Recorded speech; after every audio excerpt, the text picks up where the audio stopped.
that's okay. I get to talk to so many great people. It's one of my favorite ladies right here, Ashley Brogan from Blue Water Hearing and Balance. How are you? Good. How are you doing? I'm doing good. I feel like we hadn't seen each other for a while. Like I've seen you at a few events lately. It has been, and yeah. You're just a joy to talk to because you're always smiling and happy. And I think that comes from part of your passion. Talk about Blue Water Hearing. Well, at Blue Water Hearing and Balance, the reason I'm so passionate about it is that we get to help people stay connected in their lives and to take care of their hearing, the ringing of their ears. So, I'm always excited because we get to meet people. We get to get a little bit in their lives with them, and we get to help them. And that's what today, even being at this event is.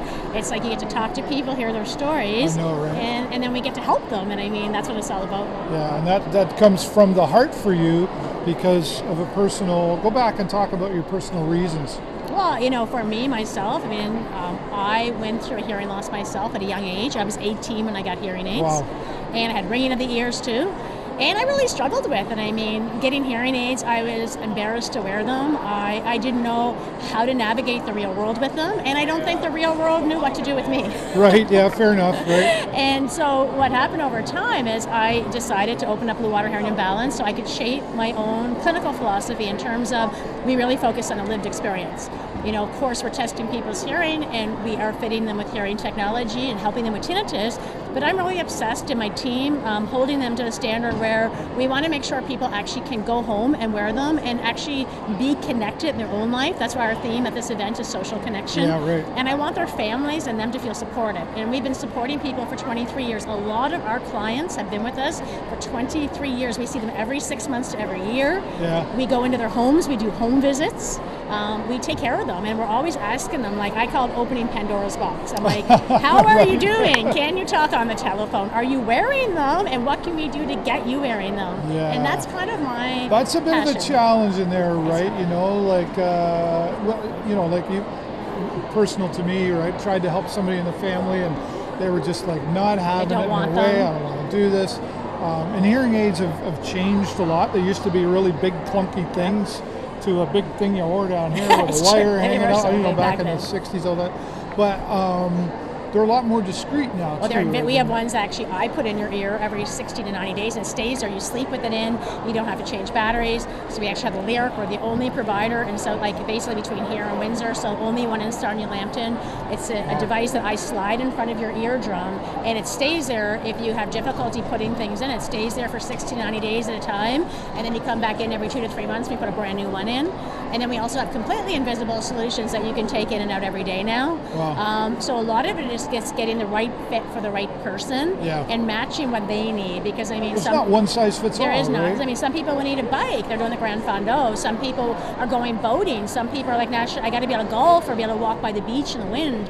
And I'm obsessed with that because I wear hearing aids for 20 years, technology now for 30. Yeah. And it's like we got to make sure it fits your life out there because you got to be. If you want to go to the beach, they're going with you. So my wife says to me, Jennifer will say, "You're not listening to me." Wow. Right? But what happens is, and I think I've talked to you about this before, I'm going for the free advice here, is like if the TV's on and it's going, and I'm not even focused on it really, but she starts talking to me, I don't get it, right? Like I don't hear it. Like it's all, I go back, it's the Charlie Brown teacher to me. Well, I'll call that first husband syndrome. Okay, all right, fair enough. You got me. But I do, it sounds mumbly to me. I have to shut the TV off. I have to focus on that. What's wrong with me? Okay, so I always say, and most people don't know this, there's 1.5 billion people worldwide living with hearing loss. Our inner ear starts to age in our 3rd to 4th decade of life. So just like the rest of our body, all of us genetically, our inside of our ears are aging. Yeah. So by the time you're in your 50s, about 33% will have measurable hearing loss. And then by your 60s, it's like 60. By your 70s, 70%. So you're not alone.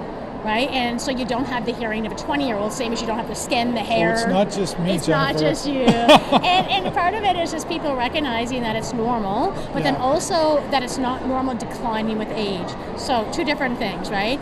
Okay, having a hearing loss, but you should be having, like if you're 50, the best time to have a hearing assessment was yesterday. The best next time is today, right? Everyone should have that on their record, sent to their family doctor, and then we're just tracking you. And then when you need to take action, you do and treat it. But it's really, really important that people realize that it's happening to everybody. It's not just people who work in noise. It's not just somebody who is a family member. It's happening to all human beings. And we should be just like our eyes and our teeth and going to the doctor, knowing your blood sugar levels, knowing your heart rate. You should know your hearing. Wow, you should know your hearing number. Yeah, you should know where your hearing stands, and then you can take care of it. Loss of hearing is, for lack of a better term, maybe because I was just talking to Lakeview Cemetery, it can be a bit of a slow death, right? You know, like I was a disc jockey for many, many years. I was near those speakers a lot. So you have noise exposure too. Right, my mother said wear the hearing. Of course, I didn't want to wear the earplugs and everything, but it slowly over time is one of those things. It's not usually an instant It's not, loss. no. Some right? people wake up with, like, they have viral infections and they wake Sure. up. That's quite rare. Or they go near a bomb or an explosion. Yeah, right. Very rare. Some people have concussions. They fall over. Oh, yeah, Diabetics are twice as likely to have hearing loss as non-diabetics. Well, I'm type 2 diabetic, so that's a risk too, factor, right? So you need to watch your hearing because changes in blood sugar can cause hearing loss. Okay. Cardiovascular disease, high blood pressure, can cause ringing of the ears, and cardiovascular changes can cause hearing loss. Talk about, and I only know this because I've attended, you have these regular events that are free for people to They're come. free. The next one's next week. Yeah, okay. I learned this, a lot of this hearing loss, if I'm losing my hearing, my brain's not working. It's not processing. It's working harder. Right, yeah. Working harder. But it's having a hard time with it. It's not able to keep Like this up. environment, your brain is trying to tune out the I'm background listening noise. to 100 conversations right yes, now. and your brain is in cognitive overload. Your brain is just working hard right now. So any hearing struggles or hearing issues are going to make that work harder. You're using your eyes more, your brain's working more, and then you get out of here and they're going to be exhausted. Yeah, I'm already there. I've been talking nonstop. But I know I hear what you're saying. See how I did that? I was leading into connections to Alzheimer's dementia as well, because the brain talk about that. So we hear with our brain, right? So our ears pick up the sound, but our brain is processing the sound. Right. So it's our brain that's working to understand language all the time, remembering what you said. And what they've recently found was a relationship between untreated hearing loss and the risk for dementia. And I say risk because it's not a direct effect; it's a correlation. So it's just a relationship. But what it means is that if you're living with an untreated hearing loss, your brain's working harder, that could be increasing your risk. And in 2022, 2024, the Lancet Commission... Come closer, you're wandering away. There we go. The Lancet Commission, which is a well-established medical journal, they said of all the modifiable risk factors for helping prevent dementia, there's 14 modifiable risk factors. That's things that you can do to help reduce your risk. There's no guarantees. Right. The number one was treating hearing loss. Wow. And it's just because globally, people are not taking care of their hearing, and you're making your brain work harder. Doesn't